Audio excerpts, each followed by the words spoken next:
Mga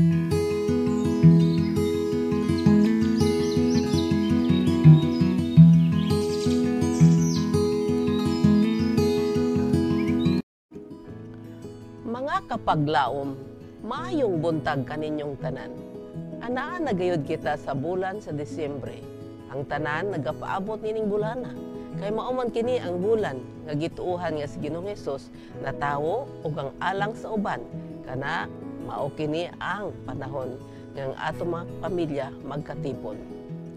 Ang atong hilisgutan karong Disyembre 1 giuluhan og ang krisis sa mga panahonan. Ang atong teksto makita sa Joel 2:1. Patingugan ninyo ang trumpeta didto sa Sion, ug patungga ang pagpagubok diha sa akong bukid nga balaan.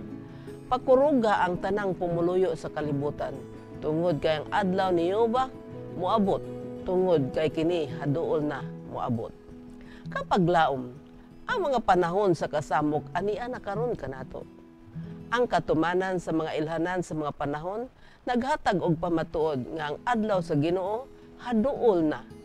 Ang mga inadlang pagpamantalaan puno sa mga indikasyon sa makalilisang nga panagbangi sa maabot. Ang mga dayag nga pagpanulis kanunay na nga mahitabo. Ordinaryo na lamang ang mga wilga. Ang mga pangawat o pagpamatay ginahimo sa tanang dapit. Ang mga tao nga gigamhan sa mga demonyo nagakuha sa makinabuhi sa mga lalaki, babae o gagmay mga bata. Kining tanan nagapamatuod nga ang pag-anhi ni Kristo haduol na. Sa mga aksidente ug katalagman sa yuta ug sa dagat, sa dakong mga sunog, mabangis nga mga buhawi ug terrible nga mga ulan nga yelo, sa mga bayolente nga bagyo, higanting balod ug mga linog, sa matag dapit ug sa linibong matang si Satanas nagagamit sa iyang gahom. Ang krisis hinay-hinay nga nagakawat kanato. Ang adlaw nagadanag sa kalangitan ug nagalibot sa iyang naandang paglibot. Ug ang kalangitan nagapahayag gihapon sa himaya sa Dios.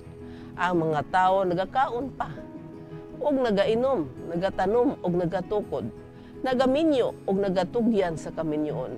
Ang mga negosyante nagapapalit ug nagapamaligya pa. Ang mga higugmaon sa kalingawan nagkaguot pa sa teatro, lumba sa kabayo, lungga sa mga sugalan. Ang kinatas ang kahinam mutigbabaw apan ang oras sa lugway nga panahon alang kanila paspas nga nagakasarado na ug ang matag kaso hapit na paghukman sa walay katapusan. Si Satanas nahibalo nga mubo na ang iyang panahon. Busa iyang gibutang ang iyang mga sinugo sa pagbuhat aron ang mga tao malimbungan. Mapahisalaag, okupado ug mabihag hangtod nga matapos ang adlaw sa provision ug ang pultahan sa kaluoy masirado sa hulay katapusan. Hapit na ang panahon sa diha nga adunay kasubo nga ang walay tambal sa tawo nga makaayo niini. Ang tigbantay nga mga manulunda karon nagapugong sa upat ka mga hangin aron nga dili kini usa mahuyop hangtod sa mga alagad sa Dios mapatikan sa ilang mga agtang. Apan sa diha nga ang Dios musugo sa iyang mga manulunda sa pagbuhi sa mga hangin, adunay usa ka tanan-awon sa kagubot nga walay sukad nga makahulagway. Muani ang atong Dios ug dili magpakahilom. Siya magatawag kanato sa mga langit sa kaitasan ug ngadto sa yuta aron paghukman niya ang iyang katawhan. Tapukang akong mga balaan nganhi kanako, kadtong mga nanagbuhat og tugon uban kanako pinaagi sa halad. Salmo 53 taman sa 51. Kapag laom, nagaabot na nganhi kanato ang panahon sa kasamok. Ang mga timailhan nagakatuman na. Kagubot og mga kriminalidad sama sa ordinaryo na lamang nga nagakahitabo. Matag karon og unya, ang mga kalamidad sa yutag dagat nagausbong bisan asang dapit sa kalibutan.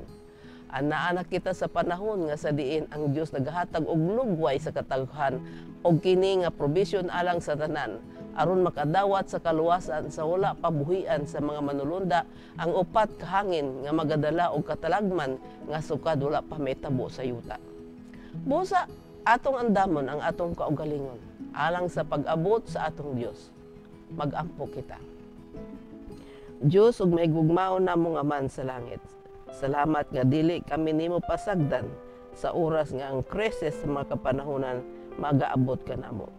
Tabangi kami Ginoo nga unta dili kami mahisalag pinaagi sa mga panlimbong ni Satanas nga nanimbasog karon sa pagdala sa mga tawo kaniya. Salamat sa imong tabang Ginoo sa ngalan ni Hesus. Amen.